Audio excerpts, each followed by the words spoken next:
Você já parou para pensar? E se aquilo que você diz sem querer, aquilo que você simplesmente não consegue dizer, aqueles sonhos estranhos que te deixam inquieto e até erros que você vive repetindo, e se nada disso fosse acidente? E se tudo isso fosse uma mensagem, um recado do seu inconsciente dizendo: tem algo aqui que precisa ser olhado? Hoje eu quero conversar com você sobre a linguagem do inconsciente. Mas calma, eu não vou falar de um jeito complicado. A ideia aqui é trazer isso para o seu dia a dia, porque o inconsciente não é uma coisa mística. Ele aparece na sua rotina, no seu relacionamento, no seu trabalho, na forma como você reage às pessoas. Então vamos começar do começo. Vamos falar sobre a linguagem e a experiência humana. A linguagem é uma das coisas que nos tornam humanos. Não é só falar, é dar sentido às coisas. Quando você diz eu estou cansado, você não está apenas descrevendo um estado físico, você está organizando uma experiência interna. Mas existe algo curioso. Nem tudo o que sentimos conseguimos colocar em palavras.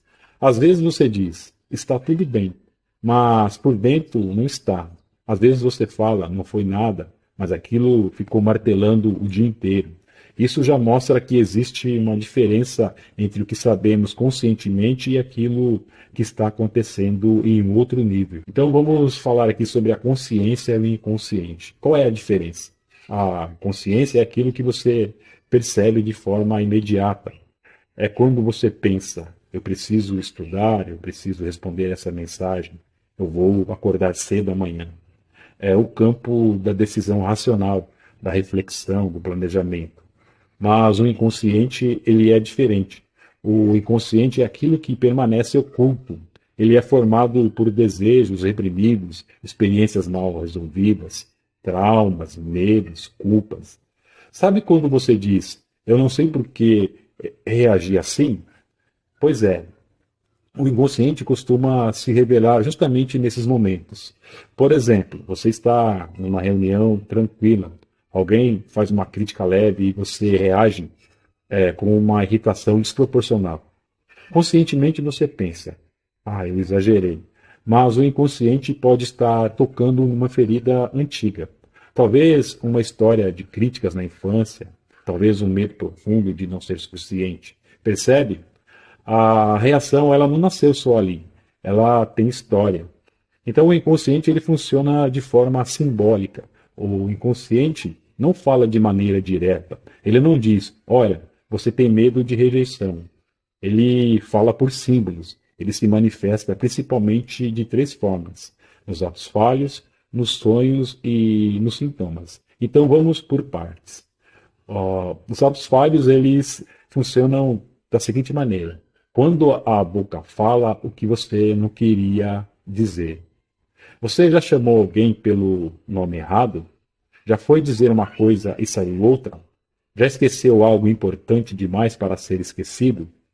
Esses pequenos erros podem ser o que a psicanálise chama de atos falhos. Por exemplo, você está falando do seu atual parceiro e chama pelo nome do ex. Foi só confusão. Será mesmo? Ou então você promete, eu nunca mais vou aceitar isso, mas continua aceitando. Ou você marca uma consulta importante e simplesmente esquece. Esses esquecimentos significativos não são necessariamente acidentes. Eles podem ser pequenas rupturas na censura psíquica. Segundo Sigmund Freud, esses lapsos são momentos em que o inconsciente encontra uma brecha. É como se houvesse uma censura interna dizendo: isso não pode aparecer, e de repente escapa. Você diz que não está com raiva, mas fala com ironia, com agressividade, com desdém. O corpo e a linguagem trai aquilo que você tentou esconder. Agora vamos falar sobre o sonho. Os sonhos, eles são entrada para o inconsciente. Tá? Você já teve um sonho estranho e acordou pensando o que é isso? Segundo Freud, os sonhos são a principal porta de entrada para o inconsciente. Mas atenção, o sonho ele não é literal. Se você sonha que está caindo, não significa necessariamente que vai cair. Os sonhos, eles possuem dois níveis: um conteúdo manifesto, que é aquilo que você lembra, e o conteúdo latente, que é o significado oculto, simbólico.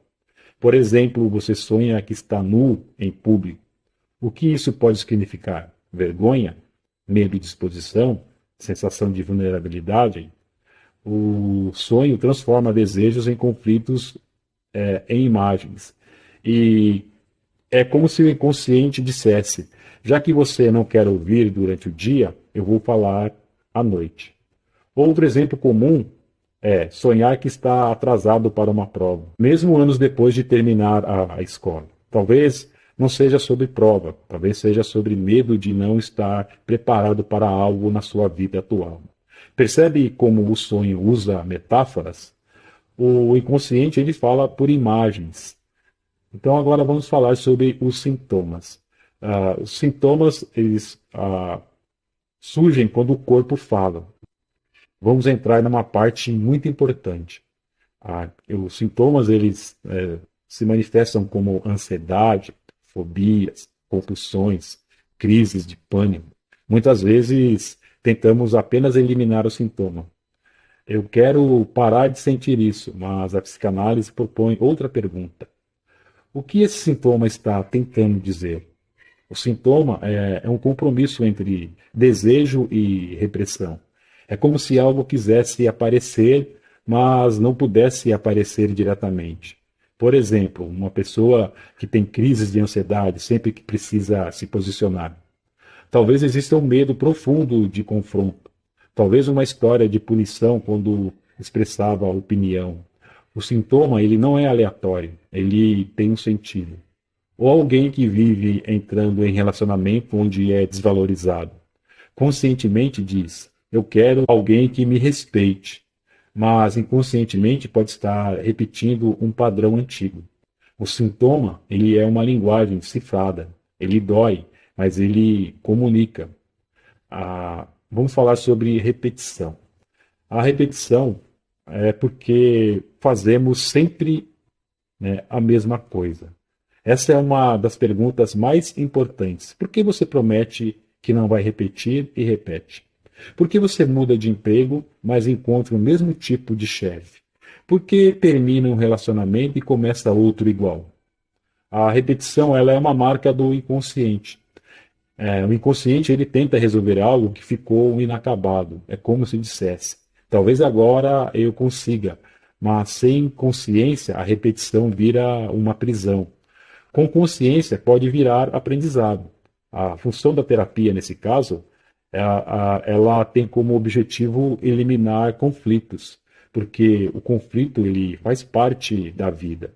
O objetivo da terapia é integrar, transformar o sofrimento em algo compatível. Na terapia, a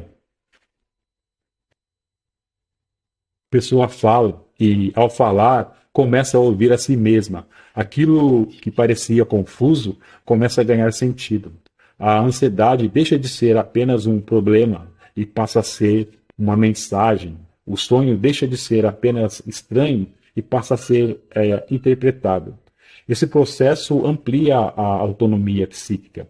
Você deixa de ser totalmente governado por aquilo que desconhece e começa a ter mais escolha. É uma reconciliação entre o consciente e o inconsciente. Então, o objetivo final não é eliminar o inconsciente. Isso é impossível. O objetivo é reduzir a distância entre aquilo que você vive e aquilo que você compreende. Quando há menos repressão cega, há mais liberdade. Você passa a reagir menos automaticamente e passa a escolher com mais consciência, passa a entender seus próprios limites. Então, nesse encerramento, eu te pergunto: até quando você vai continuar tentando suportar sozinho um sofrimento que pode ser compreendido? Até quando vai tratar seus sintomas como inimigos em vez de mensagens? Buscar ajuda não é fraqueza, é responsabilidade consigo mesmo. E se você sente que algo se repete na sua vida, se sente que algo reage de forma que nem você entende, talvez seja a hora de escutar o que o seu inconsciente está tentando dizer. E se esse conteúdo fez sentido para você, se inscreve no canal deixa seu like, compartilha com alguém que precisa ouvir isso. E me conta aqui nos comentários, você já percebeu algum ato falho ou repetição na sua vida que te fez pensar? Um abraço e até o próximo vídeo.